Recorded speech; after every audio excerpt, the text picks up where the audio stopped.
دنیا کے مختلف خطوں میں سپر فلو کی نئی لہر پھیل رہی ہے اور رپورٹس ہیں کہ پاکستان میں بھی کافی حد تک پہنچ چکے. اس پر بات کرنے کے لیے ہمارے ساتھ ٹیلی فون لائن پر موجود ہیں senior epidemiologist infectious disease expert doctor Rana Jawad Asghar ہمارے ساتھ موجود ہیں.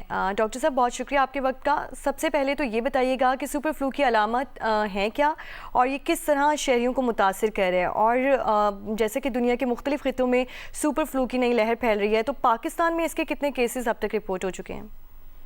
جی بہت شکریہ آپ نے پروگرام میں انوائٹ کرنے کا. دیکھیے سپر فلو کی یا فلو کی علامات ایک جیسی ہی ہوتی ہیں. وہ عام ہم لوگوں کو اس کا ایکسپیرینس ہے کہ ایک دم بخار چڑھ جاتا ہے، جسم میں تھکاوٹ ہوتی ہے، آپ کے جسم میں درد کرتا ہے، اور اس طرح کی جو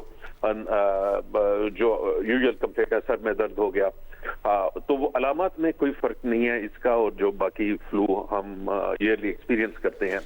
سپر فلو اس کو اس وجہ سے کہہ رہے ہیں کہ یہ اس دفعہ پوری دنیا کے اندر جو ایک ایکسپیکٹڈ تعداد ہوتی ہے مریضوں کی، اس سے یہ زیادہ مریض آ رہے ہیں.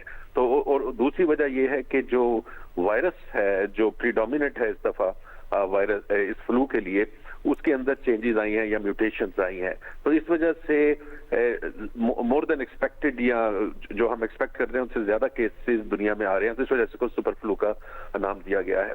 پوری دنیا میں یہ ڈیٹیکٹ ہو رہا ہے اور آج ہی نیوز کی خبر کے مطابق پاکستان کے اندر بھی اس کے کیسز ڈیٹیکٹ ہوئے ہیں.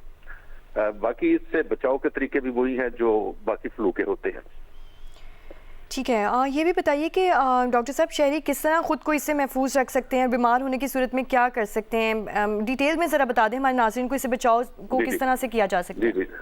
جی دیکھیے سب سے زیادہ جو خطرہ ہوتا ہے وہ بچوں کو اور بڑی عمر کے لوگوں کو ہوتا ہے، کسی بھی بیماری کا، انفیکشس کا، کیونکہ بچوں کا امیون سسٹم ابھی مستحکم نہیں ہوا ہوتا اور بڑوں کا کمزور ہو گیا ہوتا ہے. تو بچے جو خاص طور پہ جو 65 سال سے زیادہ عمر کے افراد ہیں، آپ کے رشتہ دار ہیں، عزیز ہیں، ان کو سالانہ فلو کی ویکسین ریکمینڈ کی جاتی ہے. اس سے یہ نہیں ہوتا کہ ان کو فلو نہیں ہوگا اس سال، لیکن اس سے اکثر یہ بچت ہو جاتی ہے کہ جو اگر فلو ہوتا بھی ہے تو اتنا جان لیوا نہیں ہوتا، یعنی کہ ہاسپٹلائزیشن کی ضرورت کم پڑتی ہے. تو ایک تو نمبر یہ ہے کہ جو بھی آپ کے گھر میں بڑی عمر کے بزرگ ہیں ان کو فلو کی ویکسین لگنی چاہیے.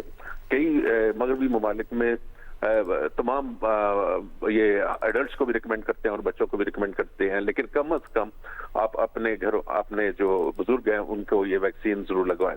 نمبر 2 کے اوپر اگر آپ جانتے ہیں کسی آپ کو زکام لگا ہوا ہے یا اس کو فلو کی سمٹمز ہیں، تو کوشش کریں کہ وہ دفتر نہ جائے، اسکول نہ جائے. بچہ آپ کا بیمار ہے تو اس کو زبردستی اسکول نہ بھیجیے، اس کو گھر پہ رکھیے تاکہ باقیوں کو نہ لگے. بچوں میں سب سے زیادہ یہ فلو پھیلتا ہے کیونکہ وہ اسکول میں ایک دوسرے کے ساتھ کھیلتے ہیں اور وہاں سے وہ پک کر کے گھر لے آتے ہیں. تو ایک تو یہ ہے. باقی اس کی جو میڈیسنز ہوتی ہیں جو وہ عام مریضوں میں تو ہم نہیں استعمال کرتے کیونکہ یہ سیلف لمیٹنگ ہے، 7 دن کے اندر، نارملی 7 سے 14 دن کے اندر ختم ہو جاتا ہے. لیکن جو ونریبل لوگ ہیں یا جن کا امیون سسٹم کمزور ہے ان کو اینٹی وائرل میڈیسنز دی جاتی ہیں اور وہ اسی طرح افیکٹو ہے.